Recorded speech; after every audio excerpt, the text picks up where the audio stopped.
32 years earlier, Gomez Addams was arrested at Nevermore on suspicion of killing Garrett Gates, a descendant of Joseph Crackstone. In present time, the Addamses visit Wednesday on Parents' Weekend at Nevermore. A family therapy session is cut short when Wednesday confronts her parents about the suspected murder. Meanwhile, Sheriff Galpin learns that the coroner committed suicide after admitting to fabricating Gates' autopsy report. Galpin concludes that Gomez is guilty and arrests him. In prison, Gomez reveals to Wednesday that he was covering for Morticia, who actually killed Gates. Wednesday and Morticia dig up Gates' grave to find that he had been lethally poisoned before he could be killed, but are caught by police and arrested for the night. Later, they confront Mayor Walker, who reveals that Garrett intended to poison the entire school due to his father's hate for outcasts. Mayor Walker agrees to release Gomez after admitting to covering up Gates' motive. Back at Nevermore, Principal Weems reluctantly admits to covering up Rowan's death by means of shape-shifting in an effort to evade controversy at the school. Thanks for stopping by the Surge T channel. I am Surge T, and that is the synopsis to episode 5 of Wednesday Season 1, and this episode is entitled You Reap What You Woe. And of course, we know that refers to you reap what you sow. I like guessing these. I think I've guessed all of them so far as to where they go, where they come from, and like that, But another episode of Wednesday and another good one. I got my criticisms, but then that's pretty much overshadowed by praise. I really enjoyed the episode. I enjoy the season so far. The thing about it is, I don't know about you guys, those of you who watch this video, but we can kind of do without Catherine Zeta-Jones and Luis Guzman. Do they really add anything to this show? I'm not saying that they're not a focus of this season, especially this episode. We found out a lot about Gomez and about Morticia, but even though as the episode went on, I started accepting them and they started not grating on my nerves. When I say that, it's because when Luis Guzman does Gomez, he's trying too hard to be like, John Ashton and like Raul Julia, instead of him making it his own. When he does the whole thing of being lovey-dovey and calling her Tish and doing the kissing thing, it's really cringy. Luis Guzman is a very strong actor, one of the best character actors out there. And when he started getting into his role and he started getting out of the whole thing of relying on those typical ways that Gomez acts and stuff like that, it actually started being very, I was able to digest it and able to go along with him. He's a good actor. I really enjoy his stuff. But when he first started off in this episode, it's just like, ooh, like kind of cringy. And then when he got arrested, and then when he started talking to Wednesday about what happened in the past and the truth about the murder of Garrett Gates, I said, there he is. That's Luis Guzman. That is what he brings to a role. Not trying to be Gomez Addams. I'm not saying that he shouldn't be, because that's the role he's playing. But make it his own. That's what I'm saying. All I'm saying is make it your own. Don't try to rely too much on trying to be like how the other Gomez's were. I get it. I kind of liked when he was with Morticia and he was kissing her arm up. Like we see with, like we see what the other Gomez, especially John Ashton's Gomez does, right? Every time she speaks French, right, he goes crazy, right? He starts kissing her on her arm. I saw a little bit of that. And actually, I like seeing that, because that's like kind of like a throwback and kind of like a nod to the original series. And I really liked how they delved into the episode, and how they not delved into the episode, but I mean to say how they delved into the backstory of Gomez and something that they only hinted at, that he murdered somebody or that he was involved in something that he got away with. And here we see exactly what that was. There's a gentleman there, a young kid, like they were all young back then. This is Garrett Gates. He's the descendant of Joseph Crackstone. And this guy was very, very obsessed with Morticia, pretty much fighting Gomez for her affections. Now, he bordered on a little bit too obsessive, a little bit like a serial stalker. Morticia did, filed a report with Mayor Walker, who was the sheriff back then. Kind of shady and things that he did, and covering up stuff, and knowing what was going on, but didn't do anything about it. You know? Now, we see in the beginning, of course, what happens with Gomez. We see someone fall to the floor, or fall to the ground below, about how many feet that was, maybe 50 feet up, 2 stories up. And of course, the one that saw the body drop was a young Principal Weems.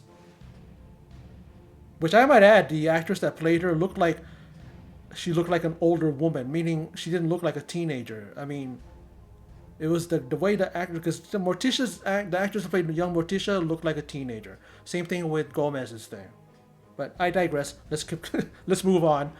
She sees the one that sees it, but she sees Gomez with the sword in his hand. We actually find out through his confession to his daughter that Morticia was the one that did that. We see from her angle, we see that she sees that this guy, Garrett, is obsessed with, he's not going to stop. He's going to kill Gomez. She's telling him to stop, and he doesn't stop. And what happens is that he gets kicked, and he slams into one of the pillars.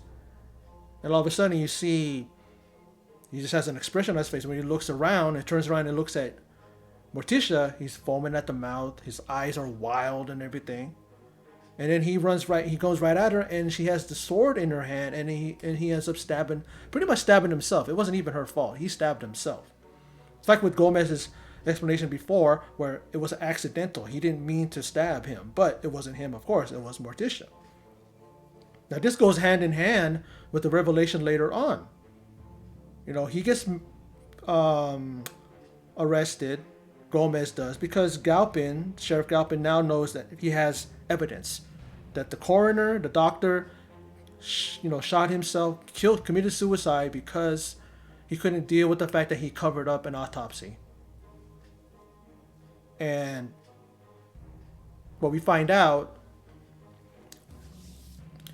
is that the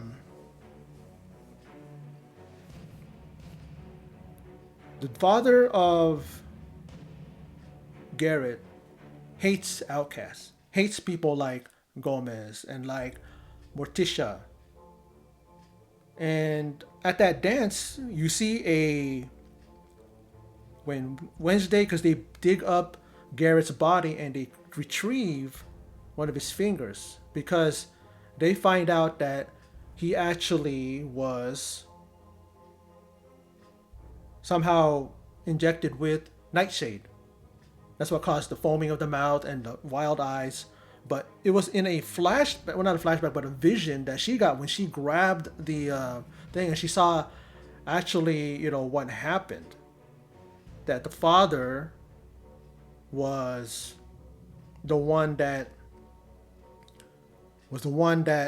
told Garrett, here's a vial of nightshade, spike the punch, and kill everybody, all the kids at that dance. So that right there is how they find out. Even though Galpin at first wanted to finally arrest and put to the bed this whole thing, he even talked to Wednesday and said that when Garrett died, his father drunk himself to an early grave, mom hung herself, and his sister, she ended up going with another family. And then she ended up drowning in the place where she was living. So all of this guilt, he even says to Wednesday that your dad is guilty of multiple murders. He's guilty of killing a whole family. Then later on, he finds out through this revelation about him being injected with nightshade, because when he got kicked by Gomez and slammed into the pillar, that vial that was in his pocket, it broke, and nightshade, the poison, absorbed. He absorbed that into his body, and that's the reason why he was dying already. So, regardless of the situation, he was gonna die anyways. It's not like he wasn't gonna die. So, even the fact that stabbed him, that just aided in it. But he was already gonna die. Is that a sad thing? I don't know. When you look at the vision, he looked like he was intimidated by his dad. Like maybe he didn't want to do it. You know. So that's that. I mean, this guy heard his dad helped in, Sheriff Walker then being elected mayor. He's pretty shady, like I said earlier, and he had so many things going on that he shouldn't have even been elected mayor. Remember when he was talking at that event, that special event that they had, right? And he's talking and smiling at everybody. And then when like the attention's off of him, he has that serious frown. Like he's not really seriously like that. He's not a nice guy. Got some cobwebs, He's got some skeletons in the closet, if you will. And Galpin, then we see him in the front of the precinct, or the front of the courthouse, I guess you can say. And he shakes his hand and tells him he apologizes, and even says that, hey, my son and your daughter are pretty close. And Gomez is pretty much like, well, he must be a special person because she doesn't like anybody, something to that effect. So he kind of likes that news. He kind of likes that because it's like he loves Wednesday, even though Wednesday puts him in his place once, and pretty much just telling him the truth, what she feels about him and Morticia too, and everything. And he just chalks it up to, oh, she's just being on Addams, like that's how we are, He doesn't even get fazed by it. He was kind of taken aback, like when they were in their family therapy and she brought that up about the murder. He was kind of like shocked at first, but then even at one point when they were at the at the parents' weekend, and they were eating, they had their food, and he even said, hey, we should tell Wednesday. I don't know what he meant by that, but he talked about how the real situation, how it really went down. And like I said earlier, it's because that it was Morticia that killed, Garrett, and not Gomez. And a lot of things, there's some things that really happened that, we kind of get explanations as to the level of visions that she has and what kind of thing is she is. Her mom is a dove. She's more of from the light. And she doesn't think of visions that are dark. So she calls herself a dove. And then Wednesday is a raven because her visions are more dark. They're foreboding. I mean, we see what happens. Every time she has a vision, there's always something violent, something dark, something, things that happen that it's just like it's not too pleasant. I mean, Eugene is hanging on. I don't know if he's hanging on by a thread, but Principal Weems kind of lied at the parents' weekend, and she talked about how, oh, he's on the mend. But then Wednesday's like, on the mend if you mean he's fighting for his life. Because when she goes to visit him, he's ventilator and he's breathing heavily. He's breathing kind of wheezily. And even his mom and sister, I believe that's who that was, came there and pretty much said, hey, he doesn't have many friends, but he's thankful that he has you as a friend. And she feels bad because it's just like, if it wasn't for, letting Eugene go with her and investigate the beast and all that stuff, then he wouldn't have went on his own. She even said as he's laying there, why did you go on your own, Eugene? Why did you go without me? Because they were going to plan, remember, the next day after the dance, they were going to go. But his curiosity got the best of him, and he wasn't going to let anything, keep him from helping out in that investigation. So there you have it. He's there, and hopefully he pulls through, but we'll see the next episode. But I like that how the explanation of the kind of like the levels of visions and what kind of and even her, she, even though she has an ability to see those visions, but she doesn't have the training to harness them and to be able to use them and correctly. And Morticia even told her daughter that the living can't help you with that training. It has to be someone from the long lineage of the Addams family, to reach out from the dead and help her. And she even said Goody Addams, which you find out that is, we definitely find out from this in this episode that it is definitely truly a descendant from Gomez. And even Morticia was like, yeah, she even understood that. But she said that even the power that Goody had was so too much, and she went insane. Goody Adams went insane and couldn't control and couldn't cope with the power that she had. But she did help. She did reach out to Wednesday, wanted to help her, and did to an extent. But she still has to have someone to help her. I have yet to see Fester, in this, so I'm pretty sure we'll see him before this season's over. I hope so anyway, and see what he can do.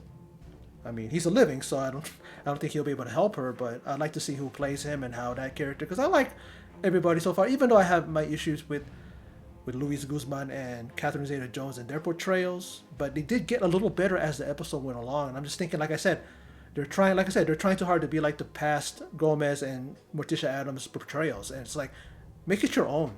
You can have a little bit of that stuff and a little bit of that thing, but don't try to make it, because then it ends up being a caricature. And that's what it seems like with me with Luis Guzman. It's like, it's too much of a caricature that he's trying, and just make it his own, because he's a good actor, great actor. You make it your own. And then when I saw him towards the end of the episode, even the beginning, I mean the middle, and then towards the end, it's like, there you go. That's who I'm looking at. That's what I'm looking for. Is his approach, not trying to copy or duplicate what was done before. Because John Ashton, one of the best, he's probably the best Gomez, the original. Then of course he had Raul Julia, who did a very good job in the movies, the 2 films that he did. So it's like they have their own. Make it your own. That's all I'm saying. That's all I'm asking. But I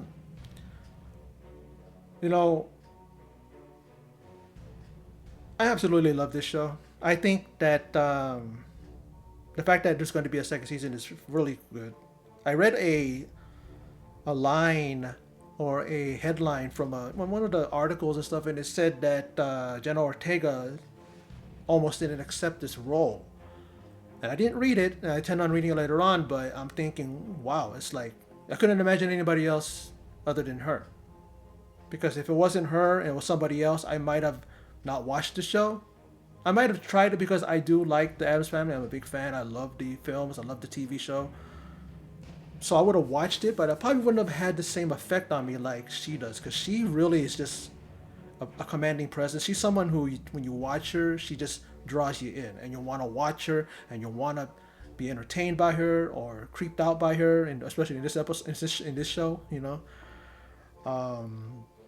But like I said, this is a very, very good show, and this episode so far got 3 more after this, and this director, I think Ganja Monteiro, I guess that's how I pronounce the name. Hopefully I didn't butcher the name.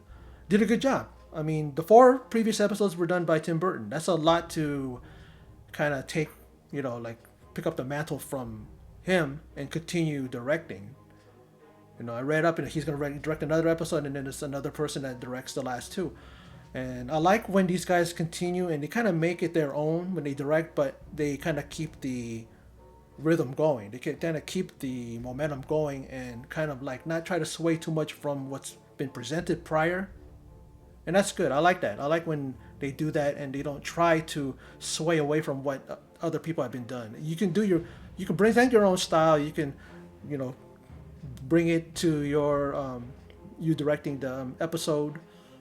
But I'd like for them to continue, and they've been doing it. Continue the what do you call it? The storyline, the storytelling. But anyway, that's pretty much it. I'll end it here. For those of you who stopped by and checked this video out, I appreciate it. Thank you for your support.